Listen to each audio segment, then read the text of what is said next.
सवरिया भोले बाबा जोगिया घोरा।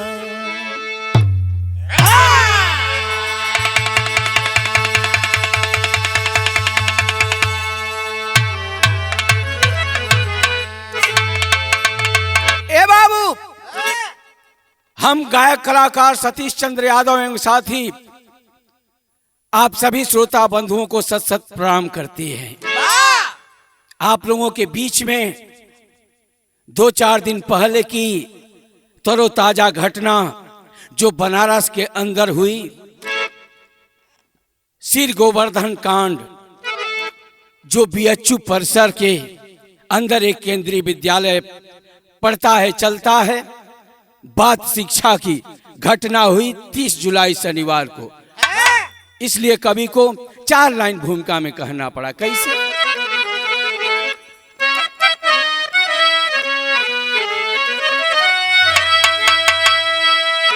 हुई शर्मसार आज शिक्षक की गरिमा, जिसने अपनाया छात्रों से तनासा प्रवृत्ति, ज्ञान गुण और गौरव को धूमिल किए, बचपना छीनते उन पे करते आपत्ति, काल का चक्र एक दिन है ऐसा चला, गुरु के शासन का करना खुल ही गया, है सतीश लेखनी अब बयां कर रखी, जब मयंक इस दुनिया से चली गया।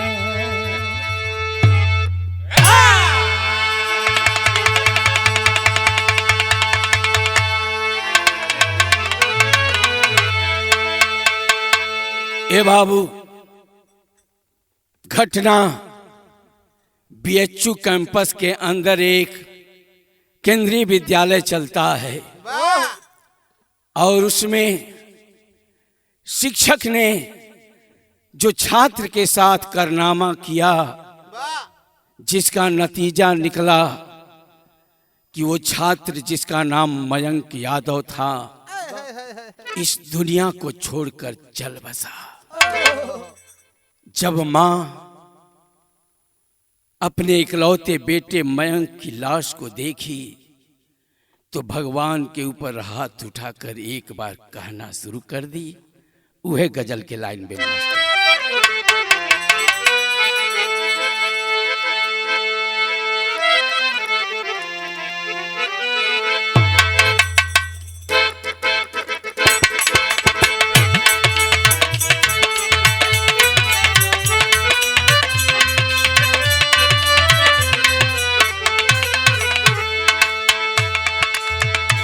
ओ दुनिया के रखवाले,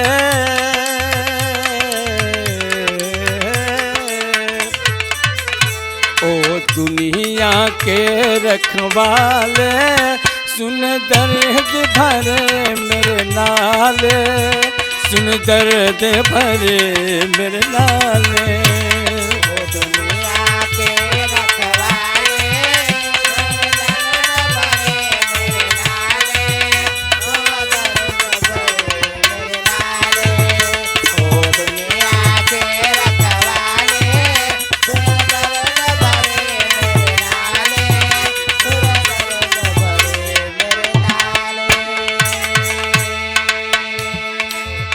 आस निराश के 2 रंगों में दुनिया तूने बनाई, आस निराश के 2 रंगों में दुनिया तूने बनाई,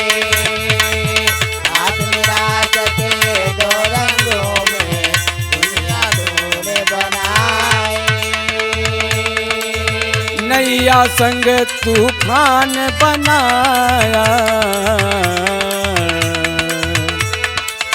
नैया संग तूफान बनाया, मिलन का संग जुदाई,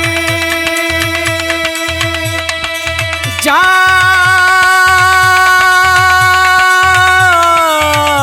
देख लिया करी जाई, मंदिर गिरता फिर बन जाता,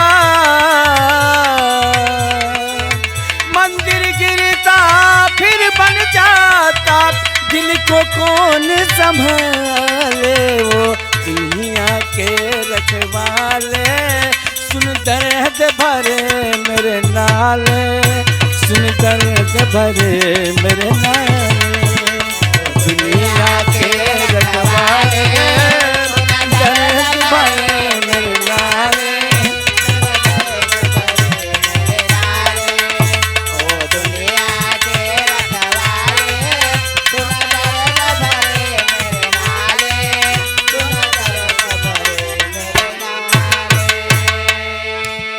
ए बाबू, भगवान की तरफ हाथ फैला करके वो माँ कहती है इस दुनिया वालों से कि आखिर हमारा बाग तो उजड़ गया। कहती है क्या? भगवान भगवान है माँ ये बिलख कर रोती, मेरे लाल का हाल बता दे, कोई लाल का हाल बता दे, मेरे लाल का हाल बता दे, लाल का हाल बता दे।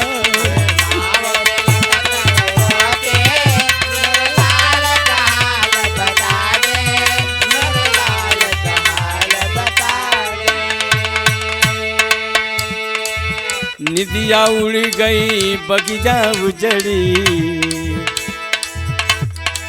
निदिया उड़ गई बगीचा उजड़ी, गोद का प्यार दिखा दे,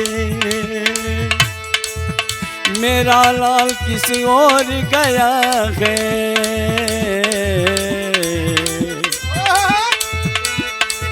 मेरा लाल किसी और गया है, अरे कोई तो आके बता दे,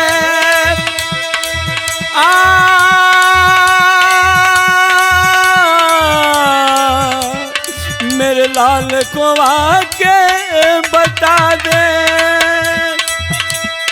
लुट गई मेरे प्यार की नगरी,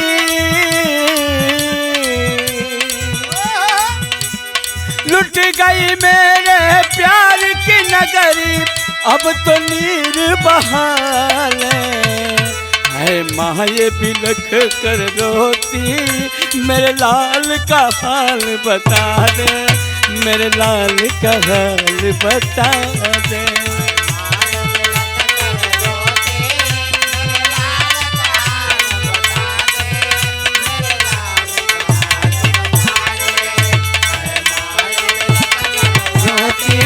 मेरे लाल का हाल बता दे, मेरे लाल का हाल बता दे। ये बाबू, माँ का कलेजा ऐसा होता है जो कि उसकी तुलना किसी की इस धरती पर नहीं की जा सकती। आज माँ की ममता बिलख रही है, इकलौता बेटा है, लेकिन राज की बात यहीं से खुलती है। बात कहाँ की और कैसे हुई, घटना कैसे हुई, बात लिखल गई 4 लाइन नज्म के लाइन में मास्टर बात।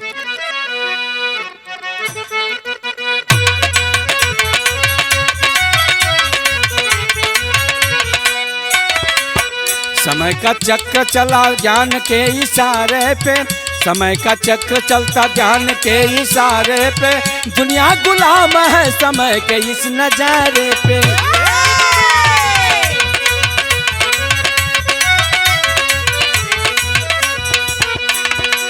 श्री गोवर्धन इस बनारस की कहानी है, श्री गोवर्धन इस बनारस की कहानी है, कलेजा फटता सुनना खून में आता पानी है।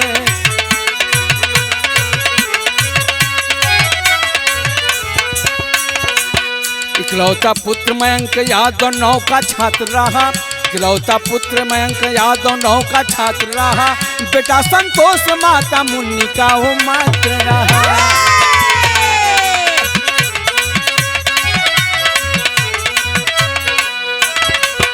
भूल बस मोबाइल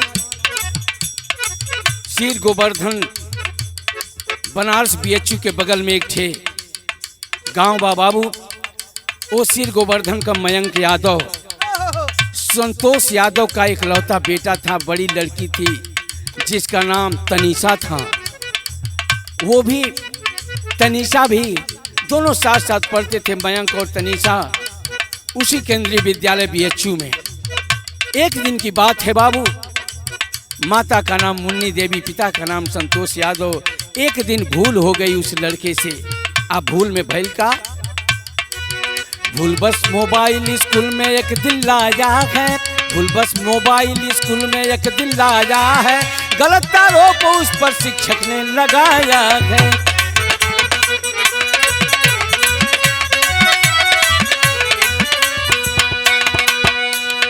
ए बाबू, शिक्षक को किसी तरह से उसको खबर मिल गई कि ये अपने बैग में मोबाइल लाया है।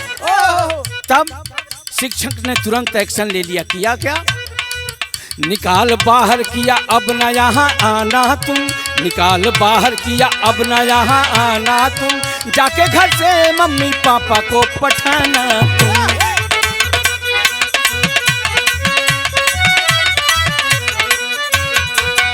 ए बाबू, ई बतिया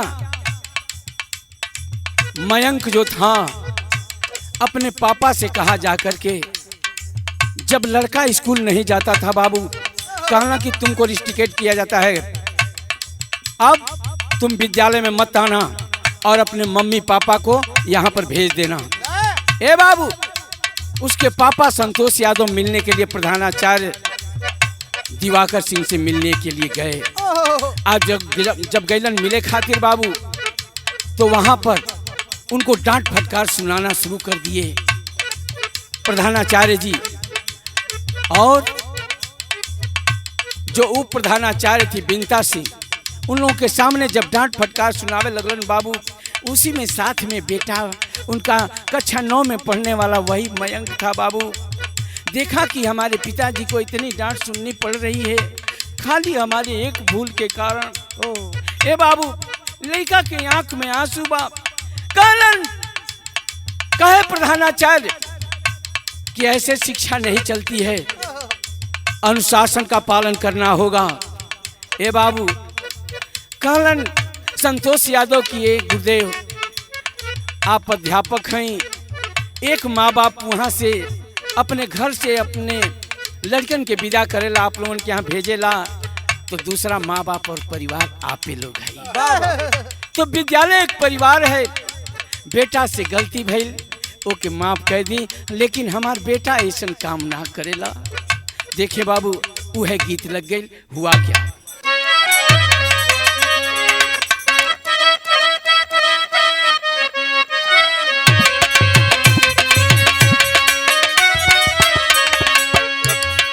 पूछे स्कूलिया में संतोष जुझार, हे गुरुदेव, हम और तो कुछ ना करब, लड़का के जीवन का सवाल बा। कहलन का? पूछे स्कूलिया में संतोष जुझार, बोला सुगनमा का कैला।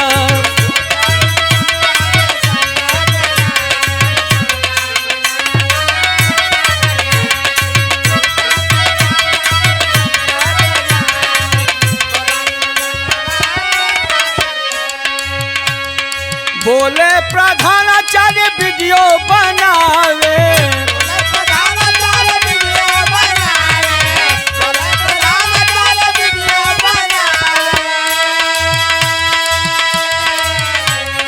बाबू 23 में इतनी बात कहत बना प्रधानाचार्य जी वो मयंक के पापा से।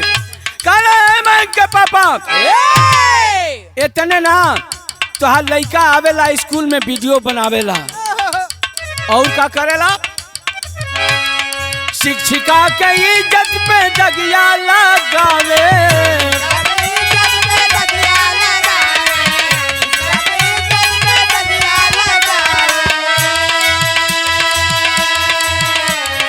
कैसन संस्कार दिहला कैसन दूल्हा तोहर सुगनवाई कैलस, कैसन संस्कार दिहला कैसन दूल्हा तोहर सुगनवाई कैलस।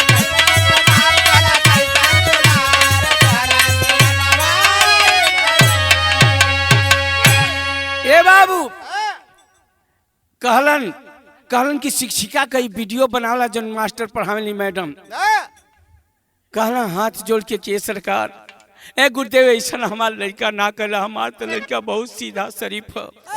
लेकिन वहीं पर फटकार फिर देना शुरू किए उस लड़के के सामने, कहलन का कि देवे फटकार शिक्षक उनके बोला के,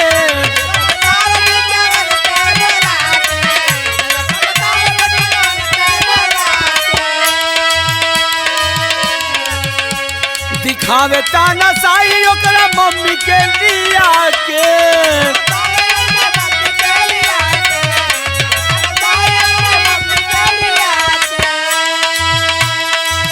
ए बाबू लौट गई घर के ये दोनों लाचार, मम्मी पापा दोनों जब दूसरे दिन फिर आते हैं तो मम्मी पापा को भी उसके सामने वो बीनता सिंह जो थी उप प्रधानाचार्य वो फटकार सुनावत पे कहीं ओकरे मम्मी के करस कि तुम लोग ऐसा ही बच्चा पालते हो, आवारा बनाते हो।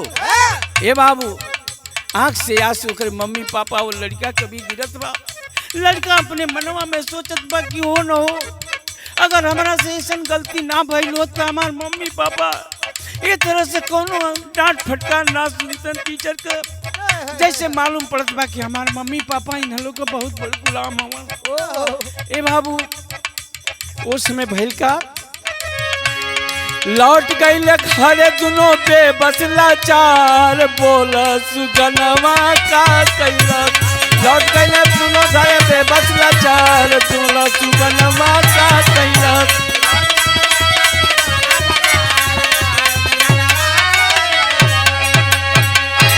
ए बाबू दोनों घर लौट गए, लड़का तो अब छुट्टी बिता रहा है, लड़के को आने के लिए मना कर दिए कि अब तुम स्कूल में मत आना। वहाँ पर बाबू लड़का जौन बा सोचत बा लेकिन अपने परिवार घरे में रहत बा। धीरे धीरे समय बीते लागल, आ जब समय बीते लागल बाबू तो वो समय लड़का घरे रह के अपने माई बाप का सेवा करत बा, अपने आँख के आंसू के अपने आँखी में छिपा के बाबू लड़का अपन माई बाप के ना जाने देत बा कि हमार माई बाप ये पूछन कि ये बेटा तू कहाँ है रोत बा। लेकिन बाबू लड़का सोच सोच कहत बा वह गीत लागल मास्टर,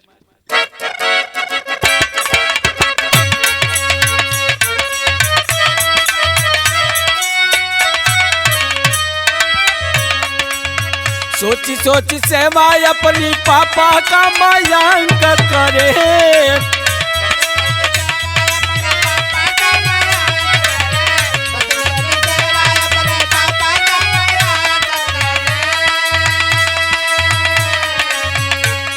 बाबू 7 दिन के लिए उसको स्कूल से बाहर प्रिंसिपल साहब कर दिए थे। लेकिन कलश की लास्ट दिन बा हम कौन मुंह दिखाई लड़कन के बीच में, और टीचर के कहन की तो वीडियो बनाने वाला लड़का है। बाबू यही से हम कहला कि केहू भी टीचर होके बच्चन की बचपना के ना छीने के चाहिए। अगर बच्चा आइल पढ़े खातिर तो हमारे बच्चा से कहीं बढ़ के बा, ये अपन बच्चा है। हमारी गरिमा शिक्षक की गरिमा इस बच्चे और छात्र से है। लड़का बाबू 7वां दिने वही दिन 30 जुलाई शनिवार का दिन था। लड़का अपने आप के रोक ना सकलस, लेकिन वो कैलस का रात के वक्त में अपने पिता के हाथ पाँव को दबाता है, मालिश करत बा। लेकिन कैलस का सोची सोची सेवा अपनी पापा का मायांक करे,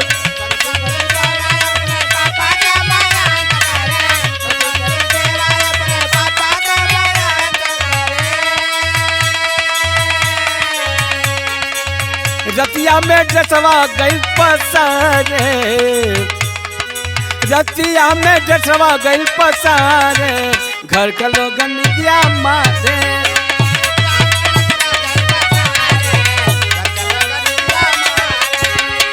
रतिया में डसवा गई पसारे, घर का लोगन दिया मारे। ए बाबू, पापा का पैर दबौलस, दबावते में तेल मालिश करते में ओकर पापा का सूत गेलन बाबू। धीरे धीरे रात बीतत रहे। लड़का जौन बा सोचलस कि काल स्कूल जाई तो हमार ड्रेस तो गंदा बा, ओके फीस साफ कह के बाबू रतिये में उ लड़का जौन बा ड्रेस के पसारे खातिर चल गई। आज जब ऊपर गई, घर का लोग यहाँ सुतल बाड़न, निसोच होके लड़का गईल बा ऊपर पसारे खातिर। तो हुआ क्या, ऊपर जाके दुखित लाल पाइप से लटकी गईले।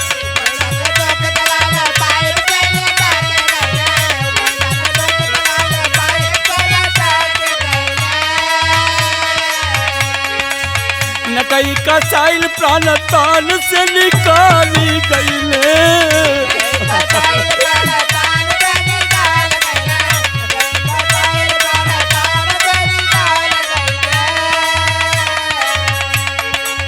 खोजे माई आधी रात पुकारे, खोजे माई आधी रात दुलारे, घर के लोग निदिया मारे।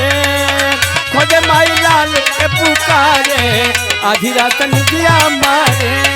खोजे माई आधी रात पुकारे, घर के लोग निदिया मारे। ए बाबू, मतारी के देखा यह कहल जाला कि केहू से केहू अगर कोनो बात ना कही, लेकिन माई का ममता प्यार ऐसा दुलार होला कि अपनी औलाद के लिए सब कुछ कर सकती है। ए बाबू, मतारी का 1:30 बजे रात खने अचानक नींद टूटल। आज जब नींद टूटल तो खोजत में कि हमारा लड़का मयंक कहाँ बा। एक कमरा में खोजस, वो कमरा में खोजस, लेकिन मयंक कहीं नहीं था। शोर मचाने लगी, उसके पापा को जगाई, उसकी बहन तनीषा को जगाई और जगा करके कही कि हमारा बेटा कहाँ गया। बस यही तो 4 लोगों का परिवार है। बाबू देखें, दौड़ करके उसकी बहन छत पर जाती है, वहां पर तो देखती है कि उसका कपड़ा फैलाया हुआ है, लेकिन उस पाइप में ये लटक चुका है। देखें बाबू, जब देखना वहीं पर आवाज देती है कि माँ, भैया मेरा छोटा भाई मयंक इस दुनिया में नहीं है माँ। ए बाबू, उसकी रस्सी काट करके वहीं पर लाते हैं घर पे। अब तो वो मयंक इस दुनिया में नहीं था। लेकिन जब लाश के देखलन है मम्मी पापा, तो बाबू अपने आप को रोक नहीं सके। आज जब रोक ना सकलन बाबू, तब भइल का, वो रो रो के मतारी, अब बाप, अब बहन, ये तीनों रो रो करके उस लड़के के छाती पर बाबू अपन मूड़ी रख के मतारी रोवत में आंख आंसू थमले ना थमात बाबू। आइए रो रो के कहलस अपने बेटवा की याद में कहलस का बाबू,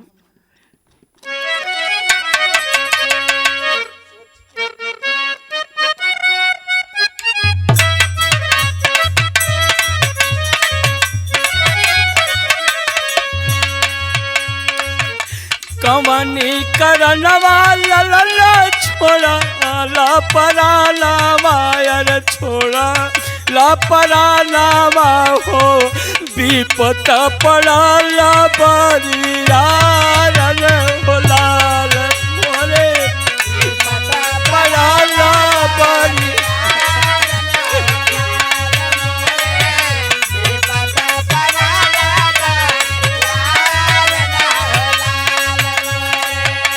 मन का सपनावा टूटल सुन भैली गोदिया, अरे सुना भैली गोदिया हो, टूटी गई जीवन के आधार रे लाल बोले।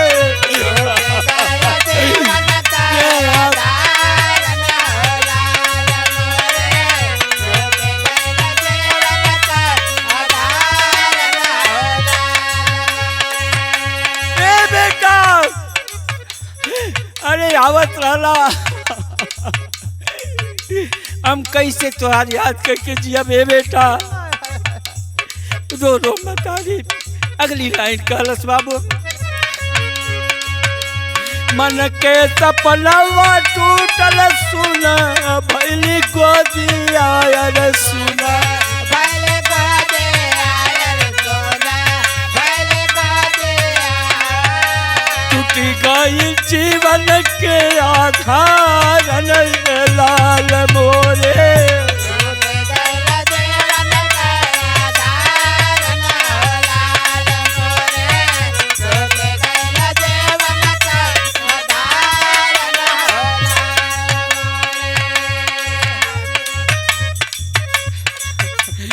देखे बाबू, यह मतारी अब बाप का करेजा होला।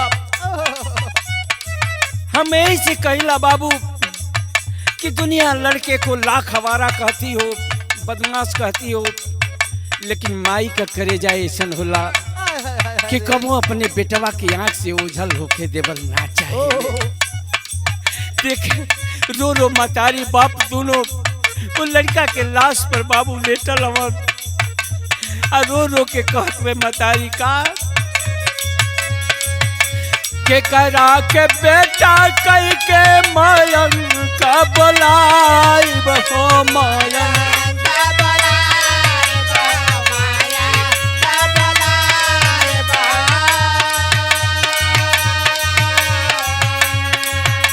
सिर पर विपत्ति आया के झूमे हो लाल बोले। सिर पर विपत्ति आया के झूमे हो लाल।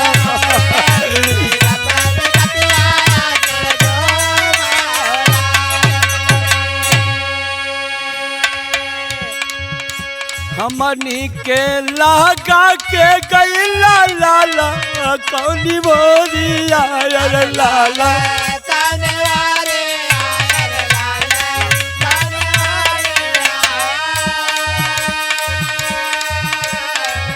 हमनी के लगा के गैला लाला कौनी बोरिया रे लाला।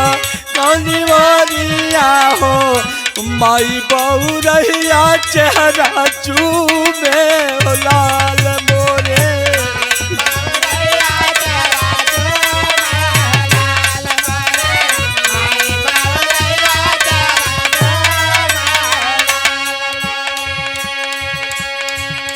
ए बेटा, हमन की जिंदगी का जमीन अब खिसक गई बे। हमन कब कौने सहारे जियब जा बेटा।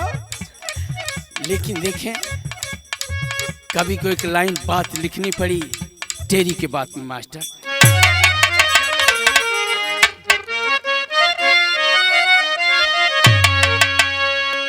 अरे चमन को देख माली रो पड़ा,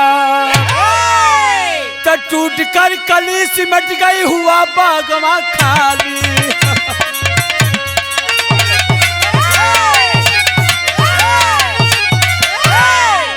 तो मौत मयंक की देख छात्र, मौत मयंक की देख छात्र धरने पर सारे बैठ गए। ये बाबू ये बात सिर गोवर्धन के पूरा गांव गांव में चप्पे चप्पे पर सारे लोग इस बात पर को जब जाने तो सबका कलेजा फटने लगा। अब बाबू लोग सोचत बड़न कि आखिर करी जा तो का करी जा। देखें वहां के छात्र केंद्रीय विद्यालय के कहे कि अब हम लोग चैन से नहीं बैठ सकते। हम लोगों ने बड़ी प्रताड़ना सही है इस विद्यालय के प्रधानाचार्य और शिक्षकों और चपरासियों के द्वारा। आज हमारा भाई इस दुनिया में नहीं है। यही से कवि के लिखे के पड़ल कि चमन को देख माली रो पड़ा, टूटकर कली सिमट गई हुआ बागवा खाली। चमन को देख माली रो पड़ा।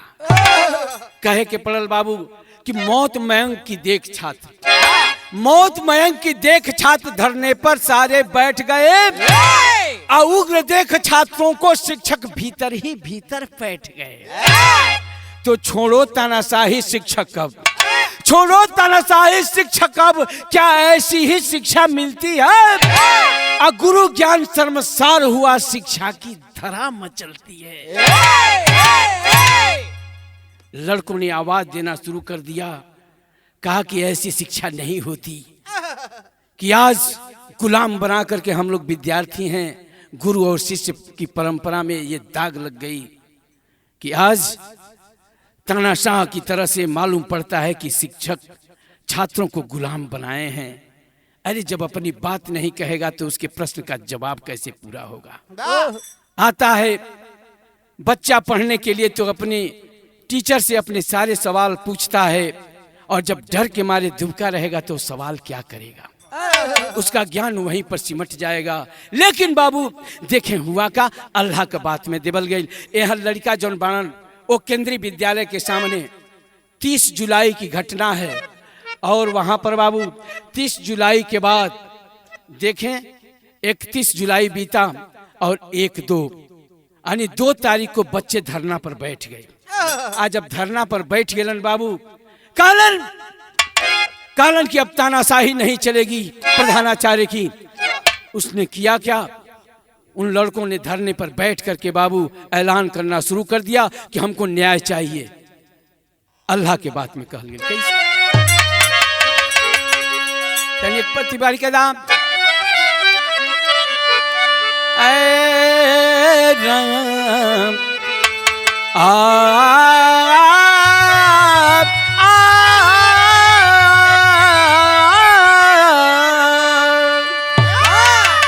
कि देख के हालात रोवे, अरे काशी के धरतिया ये भैया,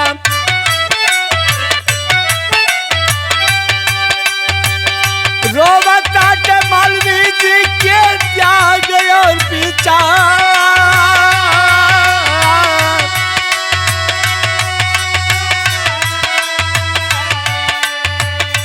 घर परिवार से बढ़ के शिक्षा के धरतिया ये भैया, घरवा से बढ़ के दूसरा शिक्षा परिवार।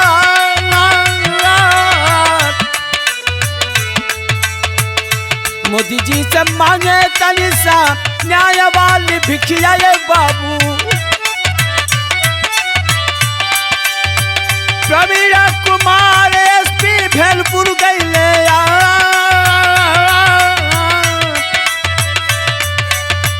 दिहले आश्वासन लेके एसपी टवनी घनिया रे भैया, कैंडल मार्च कैले छात्र बेचू सिंह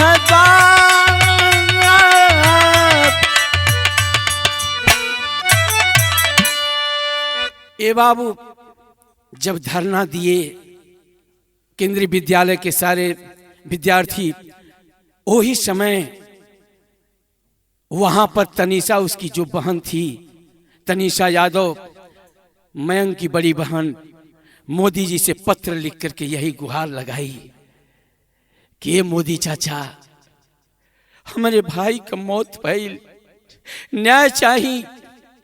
ये शिक्षा व्यवस्था में ये सबसे बड़ा कलंक है।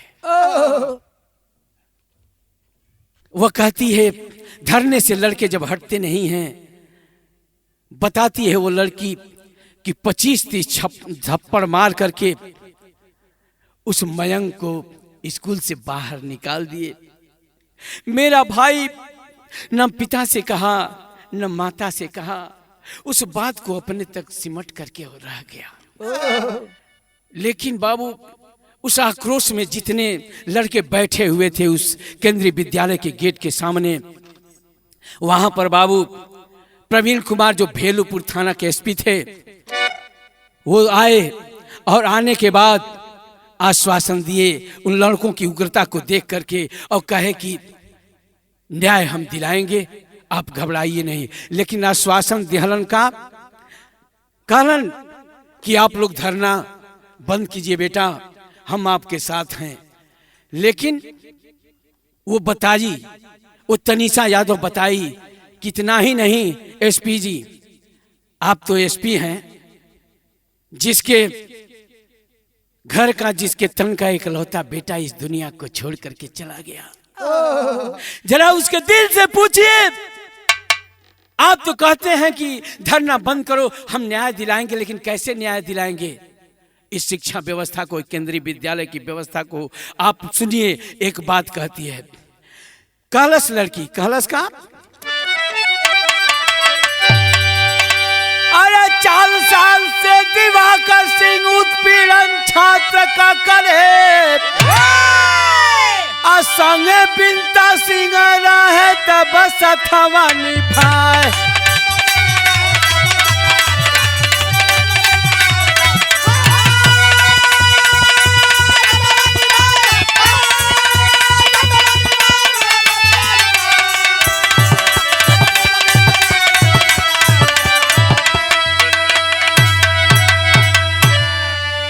कारण कि इतना ही नहीं, 4 साल से हम छात्रों का उत्पीड़न हो रहा है, हम लोग अपनी बात नहीं कह पाते हैं, हम लोग की जुबान ऐसे दबा दी जाती है जैसे हिटलर। ये हिटलर शाही मिटनी चाहिए इस विद्यालय से, हम लोगों की यही गुहार है। इतना ही नहीं, ये प्रधानाचार्य और शिक्षक और ये उप प्रधानाचार्य की बात नहीं है, बिनता सिंह और दिवाकर जी की बात नहीं है, बात यहाँ की है कि ये चपरासी भी, यहाँ का चपरासी भी तानाशाही की भांति व्यवहार करता है। तो देखें, ये सब तानाशाह का एक वातावरण तैयार कर दिए हैं। अब लोग हम लोग शिक्षा ग्रहण करें तो कैसे करें और किससे कहें? तब वो समय बाबू कवि जी के लिखे के पढ़ पहपट में लाइन मास्टर,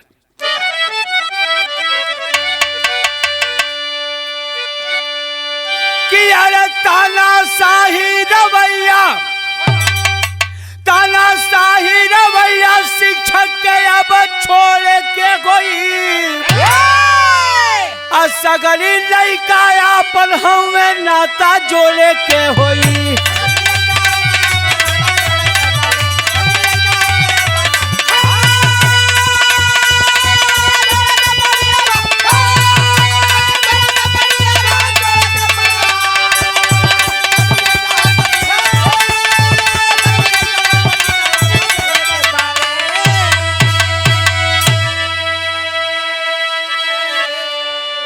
ए बाबू, सारे लड़के जिसको टीचर पढ़ाते थे, देखें उनके दिल दिमाग में कितना बड़ा उद्गार और विद्याचारी ज्ञान चढ़ा। कहना शुरू कर दिए और कहे क्या, कहे कि एएसपी साहब एक बात सुन लीजिए, हम सारे छात्रों का यही फरमान है कि ये जो हम लोगों के साथ व्यवहार करते हैं हिटलर शाही का, तानाशाही का, उसको छोड़ना पड़ेगा। और अगर अपने घर में आपके बाल बच्चे हैं टीचर महोदय, तो दूसरे के बच्चे को भी अपना बच्चा मानना पड़ेगा। देखें उस लड़के का त्याग, देखें मयंक का कि वो हुआ क्या, कि डिप्रेशन का शिकार बना, मयंक दुनिया को छोड़ा, पत्र में दोषी कोई ना था, शिक्षक की गरिमा ओढ़ा हो।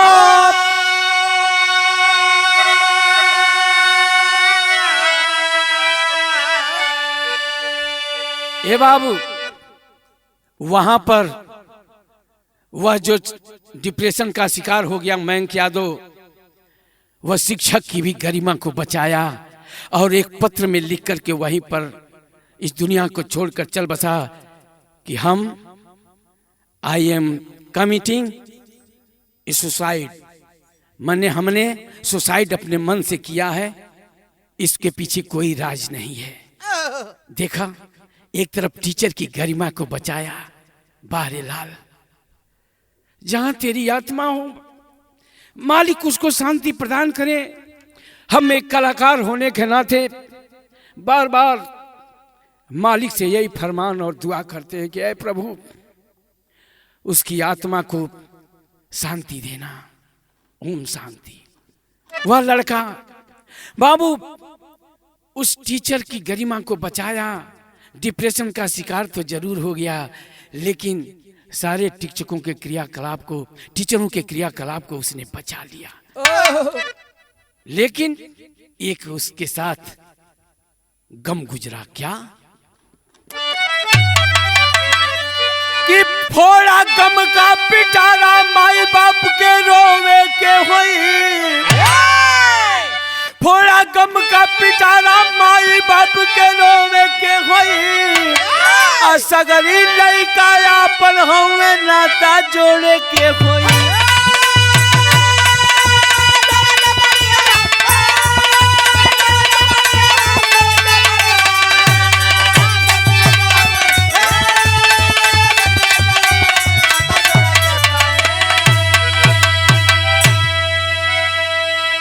ए बाबू, तनीसा एसपी साहब सांत्वना दे रहे हैं कि ये लड़के की बहन है, उसको समझा रहे हैं, लेकिन उस लड़की के आंख से आंसू छलक पड़ा।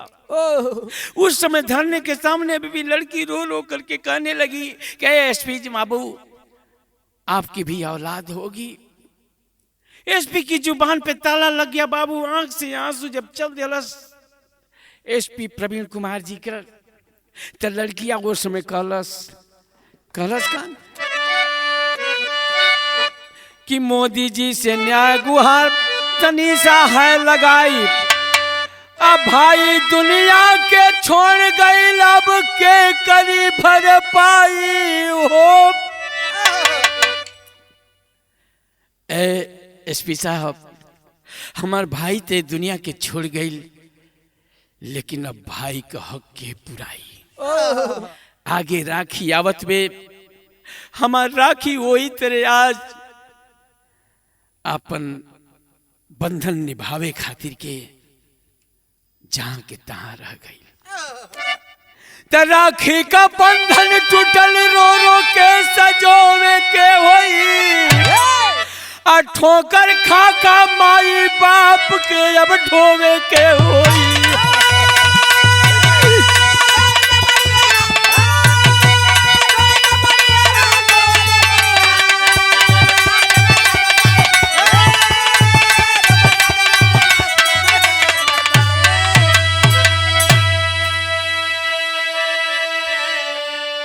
न्याय चाहिए।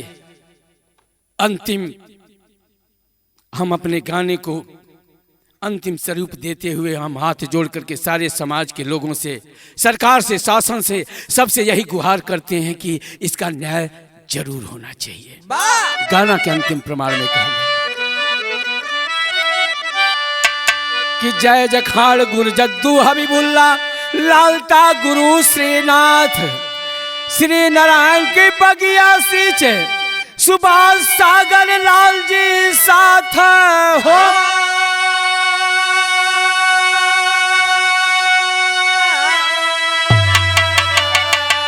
अरे है चमन को देख माली रो पड़ा, सतीश हरिशंकर के रक्षक मई हर वाली हो, चमन को देख